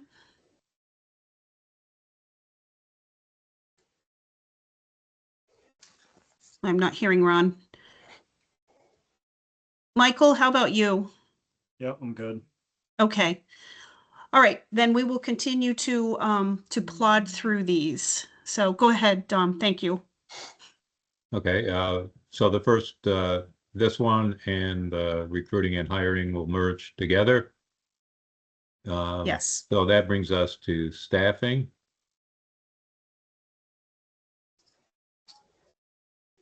Any comments here? My only comment here is I think the hybrid staffing approach is good to put like in a parking lot somewhere. I don't see it as like the top priority right now. So I think So- it's also linked to the previous discussion. Yes, as it I've is. said a couple of times, I think this is really complicated to do, but by having a standardized certification or common standards even, then this can all be run by individual organizations. You know, so in a future conversation, you could say, look, we're going to keep a running email list or a running pager group or something like that that says these are all folks that are commonly standardized and commonly certified so they can work in any of these dispatch centers. And if you need a hand, send out this. I think trying to create them that we're going to manage this or schedule them is really complicated. Right. Well, and I think that if we get to, you know, if we're also endorsing the idea of having a statewide CAD system that's uniform, which would, Absolutely. I assume, sort of predicate having, you know, identical consoles and things, then, and you know, if the CAD system is like capable of, you know, determining based on the incident location what agencies are being dispatched for that type of call, then the bodies dispatching them, you know, become much more versatile because they can pick up and move between facilities without having a really big, you know, learning curve. Exactly.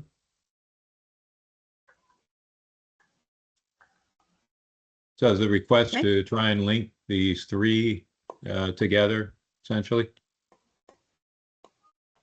Yeah, we could I think almost for use purpose- this. We could almost Yeah, use go ahead. this as a justification for it to say, if you had those things, then we could create Yes. pools of dispatchers that were commonly trained and commonly credentialed to enable sharing among dispatch centers in times of difficulty or times of emergency or things like that. Right. agreed. Okay, any other comments? So that completes tier 3. I do have another commitment. Rick, I just sent you the link to this presentation. Okay. And you- Well, yep. Would you mind taking over? No, of course not. Sorry, Dom, I should have asked if you and Rick were available No, as no. well. It's all right. It sounds like Rick's Okay, available. okay. I'm trying to get to it. Tag, you're it, Rick. Thank you, Uh, Dom. I'll hang on to make sure he Oh, grabs that. Yeah.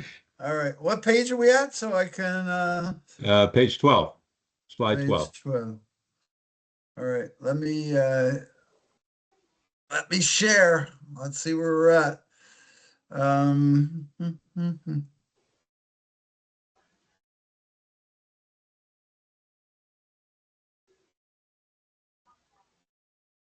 All right, let me know if you can see when you can see my screen, and I will. I'll take the baton and start running. Okay. So- All right. Thank you. We can see it. I'll talk to y'all later. Thank you. Thank Bye you, now. All right. Dom. Thank you. Hey, Barb, before we move on to this, the tier two discussion, were you considering something on the phone, on the phone system as well? I know you asked me to send some information on that. I was just curious if that was No, something that we wanted to add into the. No, that was a separate inquiry from an agency that happened to ask our IT manager about some thoughts on phone system design. So it's not it. We were just looking for a resource maybe from the task force like Corey, who might be able to have a Okay. conversation from him, but not a task force action. All right. Thank you. Thank you for that. All right. Yep. All right. Tier two, there's the technology and shared systems regionalization working group recommendations.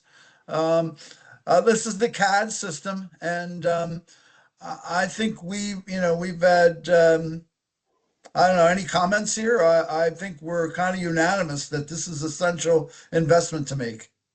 Yeah, the only comment I have is at some point we're going to have to navigate the Valcor DPS. Yeah. So basically my question is, as I think about this, is who runs it, who gets the funding for it, and who navigates the procurement, that kind of stuff. And again, I don't know that I want to get bogged down in the weeds, because in principle, I agree with everything that's on here. But I just, as I thought about it, I'm like, boy, it's going to get complicated fast. So I had the same concern, Dan. And what I was thinking is the work to advance this RFP has to happen before any governance structure gets stood up, which probably wouldn't be till the middle of the summer. They wouldn't be pulled together until probably fall. So I wonder if maybe one of our recommendations is that the Department of Public Safety engage with the task force in the development of XYZ. In the procurement of an RFP, yes. Development of an RFP for a CAD system that would either augment or replace Valcor to include the following elements. Yeah, I think that would satisfy where I'm going with it. And by the way, this isn't a coup for the dominance of DPS. It's just that when I think about sort of how Valcor sits in the system right now, we've got to take that into account as we do this. I think that at some point if the governance structure were in place, I would say they are the ones that do the RFP, right? And procure this system for everyone. But that's not going to happen quickly. And I think it's important enough to keep the conversation advancing.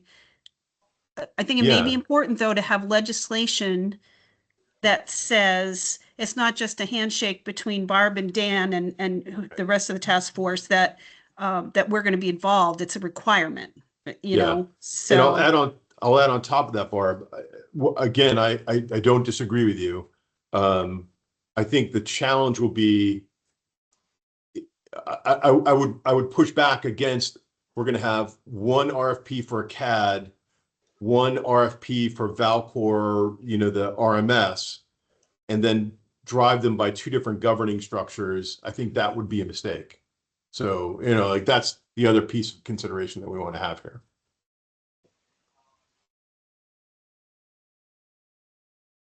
I think one of the requirements of the CAD RFP would be that it integrate with Valcor, regardless of who's running that show, and probably integrate with any other CAD solution that's out there right now. Yep. And it has to integrate with the 911 system. So there's lots of considerations there. So is the point for advancing this, though, that we that the task force have input on this RFP prior to the implementation or the existence of a different governing board? I'd say if we didn't have any input, then the whole thing could sort of miss the mark. We've got certain ideas as to what the CAD system is going to accomplish, and if a different set of people put together the RFP and throw it out there, then you know, that seems kind of pointless. Right. Yep, I agree. 100%. Yep. So how if do- I may add, I may add, sorry to distract you all, but we discussed previously a transition time when the task force would still be, kind of guiding the direction until that time that the governance board was established. And I think that time frame, I've got to capture it in the documentation that we give to the legislature. And I was thinking that there could be a 6-month time frame where the task force continues to guide the ship until we put the board together. I was going to put that as a time frame, but this is and the CAD I think could be certainly a part of that. We do not want to delay any longer. Because we're already in need of something, and so it's possible that an RFP could be put together in that time frame or sooner. But it has to, and we've had this this discussion already, that the RCAT would have to provide an integration to Valcor.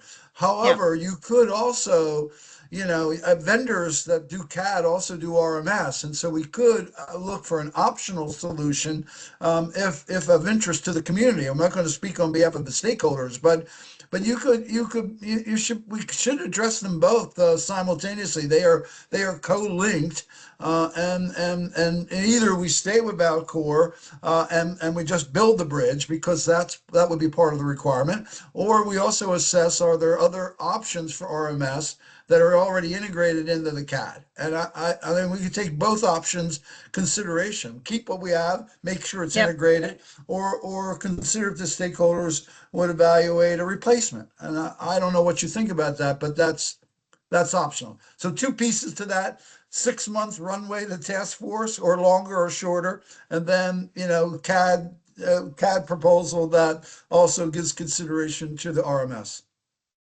Right. So what we need right now is for the legislature to give the task force essentially the authority or require DPS to work with the task force, whatever the right arrangement of words is there, to advance the RFP, because it's got to be done. The contract expires at the end of the year with Valcor anyway. So I would recommend more than a 6-month stand-up time for this governance committee.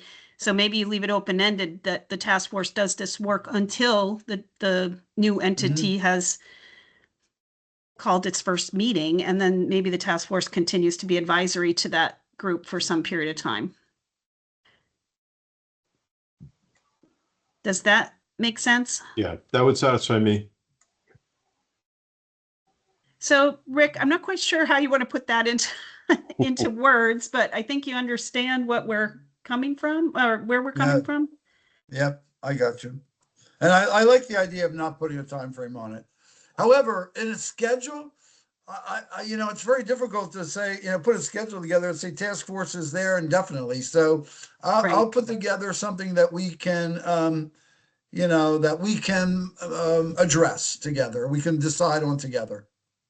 Because I think there is probably a real possibility that the legislature is going to say, we're not standing up this whole new governance group. You guys keep working on it. And which I'm sure will make us all very happy. But that, I think that's a possibility because it's adding another layer of bureaucracy, if you will. So so without going into more detail, I know I understand what I've got to do here, and that's, if we could, we can move on. Okay, yeah, that sounds good. I think Valcor comes up. Again, this is core data, so we're talking about the opportunity for the CAD to consume and to post data. For there to be a CAD to CAD in the event that a future CAD needs to talk to an existing CAD, and this situation here was, for the data, the core data to be transferred into the CAD, including Valcor if required. Right. I think these and then the next several are just kind of components of the CAD RFP that we would want to include. They are. They Yeah. Yeah, absolutely and are. I was going to suggest exactly that. I think we could condense like, I don't know, there's like 4 more slides here that I think could all go into this one single recommendation.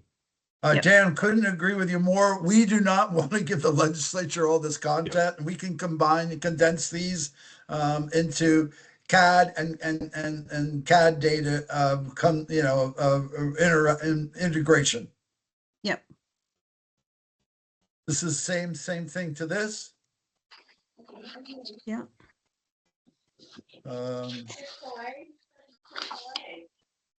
Logging recording standards.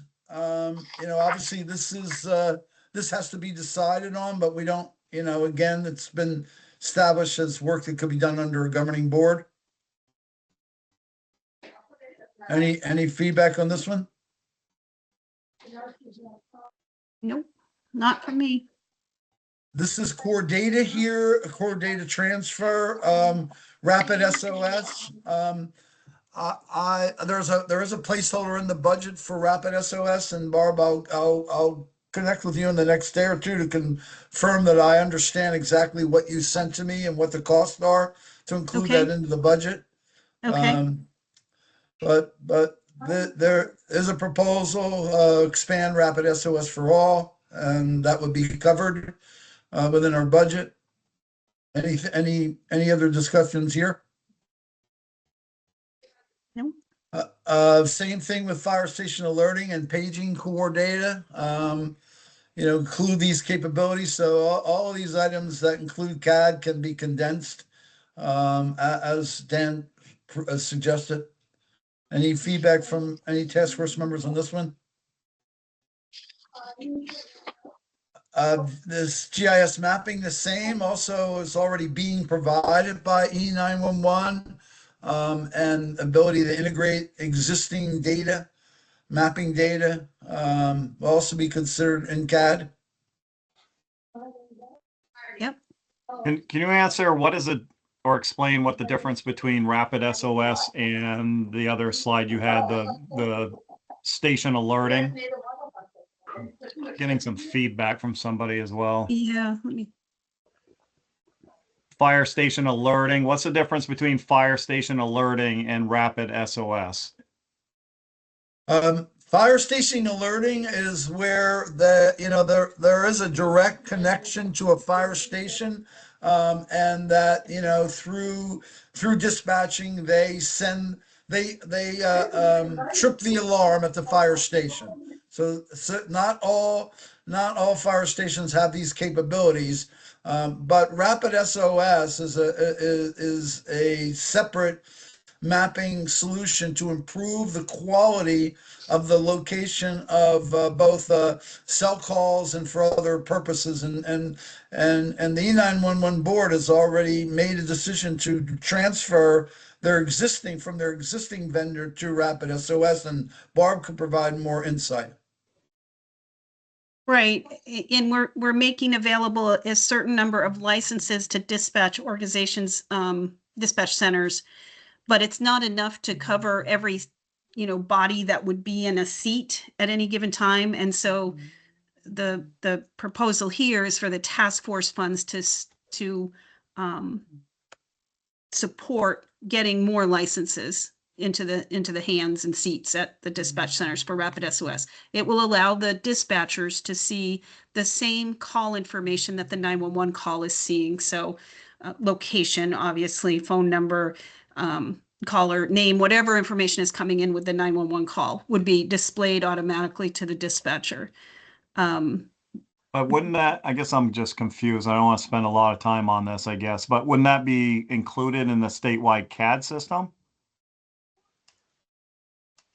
I don't know that there's a mapping solution in the statewide CAD system. Oh, okay. So it's more specific mapping. Yes, and on some of these recommendations, rapid SOS is like the short-term solution, and then the CAD is the longer-term solution, but I don't think it applies to this part of the conversation. And I do see Jason's hand is up. So with rapid SOS, First, yes, it is. It does provide mapping. However, it provides greater, in many cases, it provides greater location accuracy than what's coming through the 911, either the legacy lines or the EZNet. There are other features of Rapid SOS that are not available native to most CADs. For example, there's a way that that can be made accessible to the public, and the public can fill out a health profile. So if there's a 911 call at your home, your address, you have your health profiles uploaded, 911 has that information and can, you know, provide that to first responders and as necessary. There are other features that Rapid SOS has, such as non-emergency AI call handling abilities. They have the ability for bringing in some alarm data. So it's a much bigger piece than just a CAD mapping solution, and more their primary bread and butter started off with providing better location accuracy for your cell phone callers. That's really good context, Jason. And the way we're using it is as the mapping solution, but also I think there will be an opportunity to have access to that additional data repository, or whatever they call it, the additional data that can come in with a 911 call. And Right. yes, the location is better through Rapid SOS, Yes. because it's coming from the clearinghouse. So it's really the location of the phone rather than the location the carrier might send, which could be the location of the tower and then some approximation of where the caller is. So yeah, so I just don't want people to leave here with thinking that they're going to get that whole menu of options with the licenses we're providing, at least at this point. But certainly all those capabilities are there. So thank you for that. Michael, did that answer your question? Yeah, I think for the most part, I guess, is the intention of it to go to just the other dispatch centers or to the responder? So I guess, as a for instance, right now we just got a call, right? So the tones hit the pager within 30 seconds, and it is dependent on the dispatcher. I then have an IM responding alert on my phone that tells me we have a call, and I can map to that. I can see responders. I know who's so on and so forth. So the ultimate goal of mine would be a system that is in place that when the 911 dispatcher is taking that information and they then send it to the St. Johnsbury of the world, right, that call is already coming down to the responders from that initial request. Because right now it's kind of clunky in our own system, because now they take that 911 caller, then the dispatcher has to go to another computer screen, open up the IM responding, create an incident. And sometimes, depending on the speed of the dispatcher and everything else that's going on, it could be, in this case, it was pretty quick, within 30 seconds to a minute. Other times we're arriving on scene before we even have this information. So ultimately, I would think with a new CAD system / SOS fire alerting, this would go across to all the users on the system basically immediately, in real time. Is that the intention of what we're talking about? More or Yes. less? Okay. I think the capabilities we would have to have more discussions on how to actually implement that, because a 911 call taker is not going to be making a dispatch decision. Well, Right. I can jump in here. Yep. I take that 911 call and I transfer it to St. Johnsbury with the Rapid SOS information and so forth. And if we're using all the same CAD system, that information is easily migrated into the CAD system, which means Right. for his IM responding, as long as that rapidly goes out of the system too. So yes, the answer is ultimately yes, if all these pieces are working. Okay. If I could also add, you have options for mobile CAD. So the CAD, the CAD profile could be delivered to your mobile device as well. So you know, as that's part of our requirement that we want the CAD to be able to do that, you can you buy mobile CAD options, and you could get that CAD all the CAD information directly to your mobile device. Similar that you do, much more robust than what you're getting from I Am Responding, but in a similar vein. Okay, with an additional fee that the end user would have to pay, I would assume? Or would that be in the whole mix of this thing that users would have access to that? I think I that's don't a know the future answer. decision We to be don't know made that by yet, the governing maybe. board. Okay, Yeah. okay. Okay, Okay. shall we keep Thank going? you. Dom, I see you're back. You want to take over? Or you want me to just keep rolling? It's up to you. I think in the interest All right. of time, keep rolling. Keep going. Okay, over the top. I think these are, these keep are going. local decisions. These over the top applications. Any feedback, comment on this?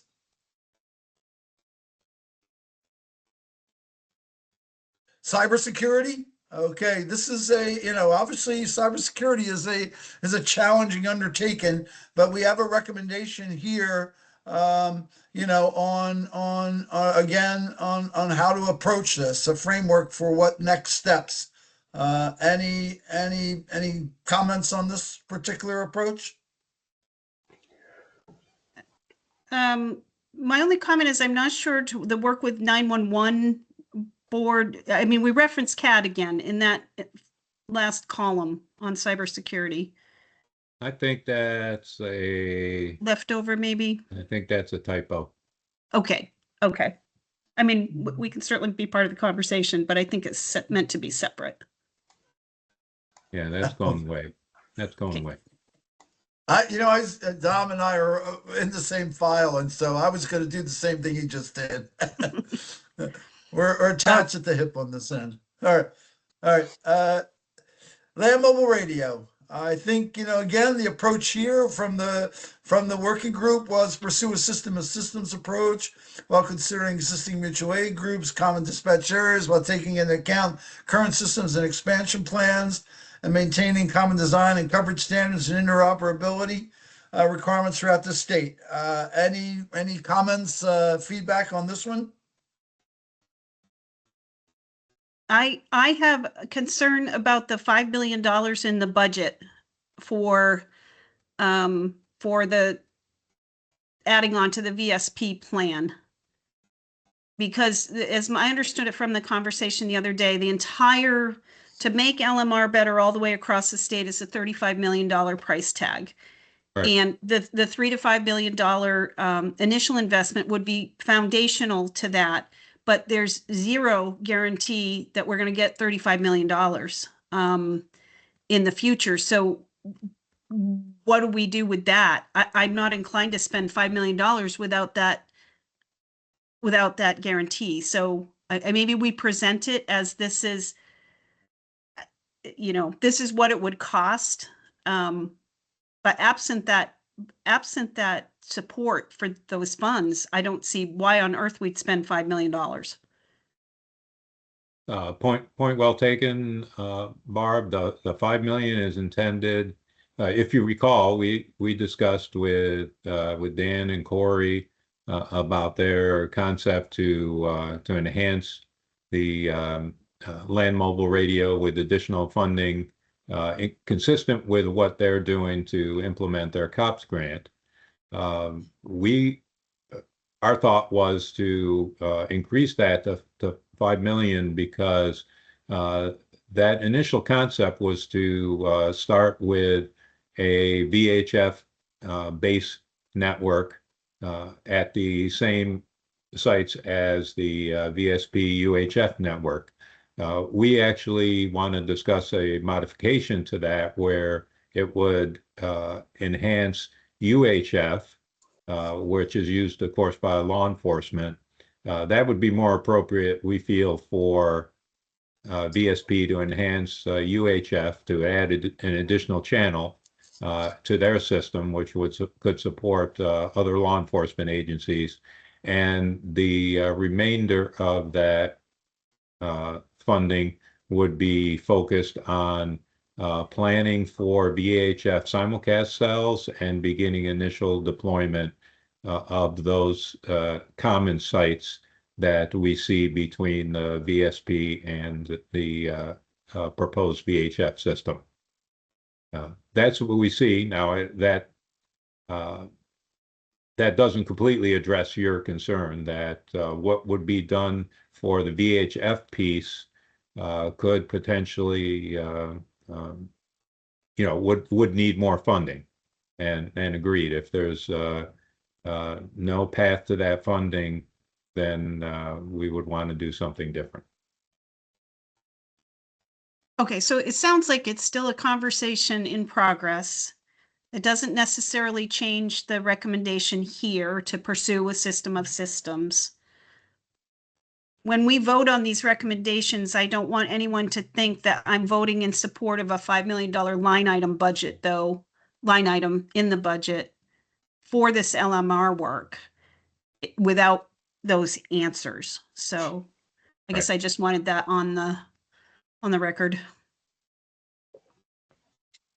Barb, it would not be prudent to request funding that isn't going to eventually be supplemented and increased over time, because it would be not a good use. It would be similar to the VCOM network. We don't want to go there.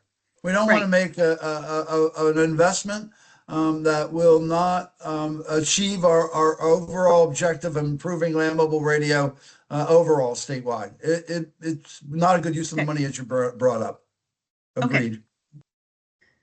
All right, I've said enough on this. Anybody else? All right. Okay, technology and shared systems, regionalization, basically, that was actually the physical. That's the physical. Yeah, that's the physical one. Yeah, Yep. You're right. That's not labeled properly. Sorry for that. All right. Again, the goal here was that, it's not an investment that we're going to make here, other than, outlying input to the dispatch centers, promote service improvement, organic regionalization, establish benchmarks that they need to meet, and then in return for meeting those benchmarks, they would continue to receive certain ongoing licensing for CAD and for Rapid SOS and others. Is there any input from the team on this particular item?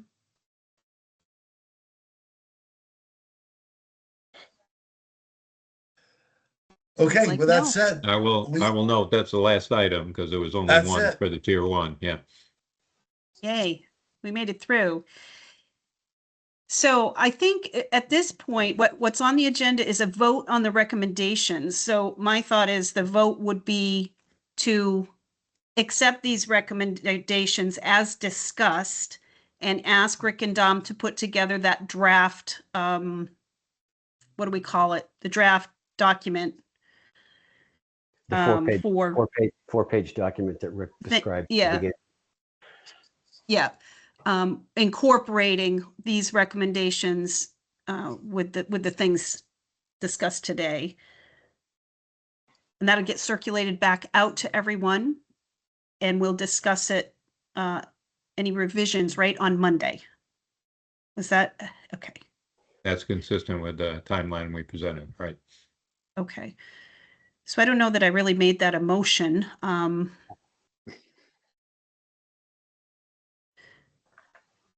So does somebody want to put that into a motion?